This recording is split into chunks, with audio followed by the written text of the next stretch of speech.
کل مر کر کے قبر کے اندر بھی جائیں گے. قبر میں آپ سے سوال کیا جائے مر رب ہوگا تیرا رب کون ہے؟ آپ نے جواب دیا الحمدللہ. دین کے بارے میں جواب دے دیا, رسول اکرم صلی اللہ علیہ وسلم کے بارے میں جواب دے دیا. اب آپ سے ایک اور سوال کیا جائے, اچھا تم یہ بتا, تو رب کے بارے میں جانتا ہے, دین کے بارے میں جانتا ہے, محمد صلی اللہ علیہ وسلم کے بارے میں جانتا ہے, تجھ کو معلوم کیسے ہوا یہ تینوں باتیں تجھ کو معلوم کیسے ہوا؟ تو وہ کہے گا کہ آمنت قرأت بالکتاب, میں نے اللہ کی کتاب کو پڑھی, میں نے اللہ کی کتاب قرآن کو پڑھی, میں نے قرآن کو پڑھ کر کے اس کو سمجھا, اس کی تصدیق کی, اس پر ایمان لایا. اگر ہم میں سے کوئی آدمی قرآن نہ پڑھا ہوگا تو وہ رب کے بارے میں کیسے جانے گا؟ اگر ہم نے کسی آدمی نے قرآن کو نہیں پڑھا ہوگا وہ دین کے بارے میں کیا جانے گا؟ اگر ہم میں سے کسی نے قرآن کو نہیں پڑھا ہوگا وہ محمد صلی اللہ علیہ وسلم کے بارے میں نہیں جانے گا, کل قبر میں کیا جواب دے گا؟ آپ کو کہنا آسان ہے, ہم تو یہ کہہ رہے کہ ہم نے قرآن پڑھا. کیا آپ نے قرآن پڑھا؟ وہ قبر کی وہ وحشت ہوگی جب اچھے اچھوں کی کھوئی نکل جائے گی. اچھے لوگ, اچھے تقویٰ, جو تقویٰ کا دعویٰ کرتے ہیں نا, جو ایمان کا دعویٰ کرتے ہیں, جب وہ منکر نکیر کو دیکھیں گے نا, سارا کا سارا معاملہ ہوا کا ہوا ہو جائے گا. کچھ سمجھ میں نہیں آئے گا کیا جواب دے گا؟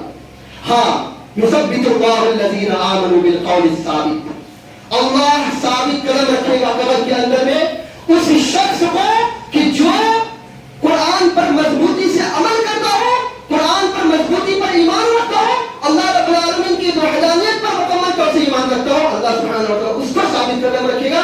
وہ منکر نکیر سے نہیں ڈریں گے, ان پر کوئی ڈر نہیں ہوگا, کوئی خوف نہیں ہوگا, کوئی رنجیدہ نہیں ہوں گے, آسانی کے ساتھ میں فرشتوں سوال کا جواب دیں گے. یہ کیفیت ہو. لیکن ہمارا کیا معاملہ ہے؟ کیا ہم قرآن کی بے حرمتی نہیں کر رہے؟ ہمارے سماج میں کیا قرآن کی بے حرمتی نہیں کی جا رہی؟ آج قرآن کو بخشوانے کا, قرآن یہ آپ دیکھ لیجیے کہ تعبیر آتی فلم الف لام میم لکھا ہوا ہے, لوح قرآنی لکھی ہوئی ہے, آیت کرسی لکھی ہوئی ہے, چاروں کل لکھا ہوا ہے, اور بک رہا باقاعدہ بازار کے اندر میں. کتنا آ گیا؟ 151 روپیہ. خیر و برکت کا ذریعہ وہ فلم, اگر آپ اس کو روزانہ صبح کے وقت میں دیکھ لیں گے تو آپ کو جھولی بھر کر کے روپیہ ملے گا. لوگ کیا دیتے ہیں, صبح اٹھیں گے دیکھیں گے جھولی بھر کر, ایمان ہو گیا, اس پر بھروسہ ہو گیا کہ فریم کو دیکھیں گے تو شام تک یا رات تک جھولی بھر کر کے پیسہ آ جائے.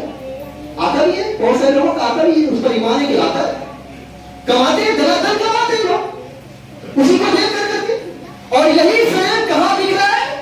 بازاروں میں بک رہا ہے, فٹ پاتھ پہ بک رہا ہے, جہاں پہ ہوائیں چل رہی ہیں, جہاں دھواں ہو رہا ہے, جہاں پہ کیچڑ اڑ رہا ہے, وہاں پہ وہ فریم بک رہا ہے. کتنا ہدیہ؟ 151 روپیہ, 201 روپیہ ہدیہ ہو رہا ہے. خیر و برکت کا ذریعہ کہاں بک رہا ہے؟ بازار میں بک رہا ہے, فٹ پاتھ پہ بک رہا ہے. کیا قرآن کی بے حرمتی نہیں ہے؟ قرآن کی بے حرمتی نہیں ہے. آپ دیکھ لیجیے کیسے ہوتا ہے, گھر نیا گھر بن گیا, یا گھر کی پینٹ ہوئی ہے, گھر کی رنگائی ہوئی ہے, اب اس کی افتتاح کے لیے, اس کی اوپننگ کے لیے یا دکان کی اوپننگ کے لیے کیا قرآن پڑھوایا جا رہا ہے. یہ قرآن کی حرمتی نہیں. قرآن اسی وجہ سے آیا کہ آپ اس کے لیے اوپننگ کرائیں. مر گئے, تیجا کے نام پہ, چہارم کے نام پہ, چلیفہ کے نام پر, برسی کے نام پہ قرآن پڑھایا جاتا. ہم نے ایک ختم کیا, 2 کا مکمل کیا, 4, جتنا زیادہ مکمل ہوگا مردوں کو اتنی زیادہ بخشائی ہو جائے گی. وہ ہے قرآن, یہ آیا مردوں کو بخشوانے کے ذریعے. زندہ مردہ دلوں کو زندگی دینے کے لیے قرآن آیا ہے, لیکن آج ہم نے مردوں پر قرآن پڑھنا شروع کر دیا. کیا قرآن کی حرمتی نہیں ہے؟ قرآن کی حرمتی نہیں ہے. آپ اندازہ لگیے ہم کس سمت, کیا اللہ رب العالمین ہم کو ذلیل نہیں کرے گا؟ کیا اللہ رب العالمین ہم کو رفعت اور بلندی کے درجے میں, بلندی میں اٹھائے گا؟ کیا اللہ ہم کو پسی پوچھ نہیں ڈال دے گا؟ ہم کہاں ہیں؟ اب آخر میں اللہ کے رسول صلی اللہ علیہ وسلم کی وہ شکایت سن لیجیے جو اللہ رب العالمین کے سامنے میں کہیں, وقال الرسول یا رب ان قوم اتخذوا هذا القرآن مهجورا. کل آخرت کے دن ہوگا, قیامت کا دن ہوگا, اللہ کے رسول صلی اللہ علیہ وسلم اللہ سبحانہ و تعالیٰ کے سامنے بھی شکایت کریں گے. وقال الرسول, رسول کہیں گے یا رب ان قوم اتخذوا هذا القرآن مهجورا. اے میرے پروردگار, یہ میری قوم کے لوگ, یہ میری امت ہے جنہوں نے قرآن کو چھوڑ دیا, جنہوں نے قرآن کو پسند پہنچا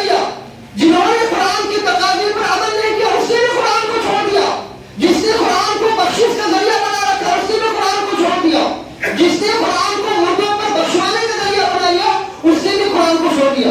جس نے قرآن کو سمجھا ہی نہیں اس نے قرآن کو چھوڑ دیا. جس نے قرآن کو پڑھا ہی نہیں اس نے بھی قرآن کو چھوڑ دیا. جس نے قرآن کی تقاضوں پر عمل نہیں کیا اس نے بھی قرآن کو چھوڑ دیا. جو قرآن کو نشر و اشاعت نہیں کرتا ہے اس نے بھی قرآن کو چھوڑ دیا. کل رسول قیامت کی یہی شکایت کرے ہیں میرے پروردگار یہ میری قوم کے لوگ ہیں جنہوں نے قرآن کو چھوڑ دیا.